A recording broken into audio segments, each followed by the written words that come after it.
Hey, class. It is September 20th. Just wanted to give you guys a quick market update. There was some big news over the weekend. Well, debate whether it's going to be big news. At least it's a temporary headline, and that was related to Evergrande, which I liked it better when they were pronouncing it this morning, Evergrande. Just think it had a better ring to it. But they're talking about this big risk in China that may or may not have a real impact on the US markets. Now, today the market dipped about 2%, biggest dip in a few months, which really isn't that big of a deal. We haven't had a 5% correction, I think, in about a year or a year and a half. So we're overdue for the market kind of searching for any bad news and clinging on to it. That being said, I also heard some very hyperbolic claims that this was China's Lehman Brothers. I just don't believe that to be the case. I don't think China will let it fail. I don't think it's in their best interest to do so. I think it'll be eventually backed up by the government. But the media does like to make everything into, the biggest thing ever, and it gets people scared and excited all at the same time. I think today was more of a buying opportunity for investors. But who knows? It's only Monday evening. By Wednesday, Thursday, I could be regret saying this.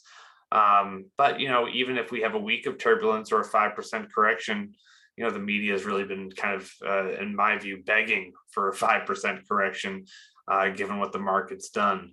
But I don't think this is systemic, meaning this triggers a 4-year negative run in the markets because of some Chinese, housing company. I just don't see it in the cards. We're not as connected to China financially as some might like to believe.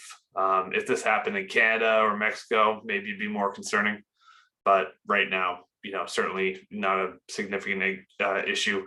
I imagine this will probably be as big as the Archegos news in February and March. And if you're wondering what's Archegos and what was the news in February and March, and my point would be exactly. A couple of you guys asked about investment accounts, whether that's a brokerage account that you get through any institution, including Robinhood, or you're trying to save in an IRA or a Roth for retirement. Those are all interesting vehicles. There was some news today that in a tax bill, they're going to eliminate the backdoor Roth contribution, or what's also known as a Roth conversion, which is where you can take an IRA vehicle, or which is very similar to a 401k. For the sake of this conversation, let's just keep those two the same. 401ks and IRAs are almost identical in terms of what you can do with them and how they're taxed. What you've been able to do historically is pay the tax on an IRA today and convert it to a Roth. Now, the benefit of an IRA is that you make all the contributions pre-tax, and then when you withdraw, it's taxed as income. With a Roth, you're using post-tax dollars, money that's already been taxed, and you never get taxed again on any of the money, including the withdrawals, including the gains. Now, if you can find some very cheap assets that you have high confidence in that will grow aggressively over time, perfect thing to put it in a Roth. However, none of us know that for sure if we have one of those vehicles. That being said, if I have, risky biotech, maybe I'm investing in that I have high confidence in, I might choose to put that position inside a Roth. So that way, if there's a catalyst and it does go up significantly, we aren't burdened by taxes. We can buy and sell that freely with no impact on our taxes, no gains. No taxable event because it's all occurred inside this vehicle. So one thought is that the government floats stuff like this all the time about cutting tax loopholes and stuff like that. For example, the Roth conversion. And the Roth conversion is effectively, if I didn't already say this right the first time, you pay all the taxes. So I've had $1 million in an IRA and I paid a 30% tax rate. Effectively, I could then take that million taxed at 30% and put it into a Roth. So you're like, well, I don't want to start with 700, but if you're looking at this on a 10, 20, 30-year horizon, the 700 growing without the impact of taxes is going to grow way more aggressively than a vehicle like an IRA or especially a taxable account.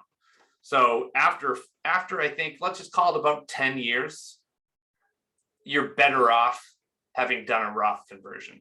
Some people want to do this stuff though when it's too late in life and doesn't make a whole lot of sense. Your heirs, and they've changed the tax rules on this, your heirs are have to spend these down pretty quickly. So they can't hold on to these tax efficient vehicles for super extended periods of time. Just another thing to consider. So that was my little update, here. So in the discussion, let's talk about Roths, IRAs, 401ks. Do you use them? Has this made you think about using them? You can contribute up to $6,000 a year inside an IRA or a Roth. Also would love to hear your thoughts on Evergrande. The biggest impact out of Evergrande seems to be crashing cryptocurrency.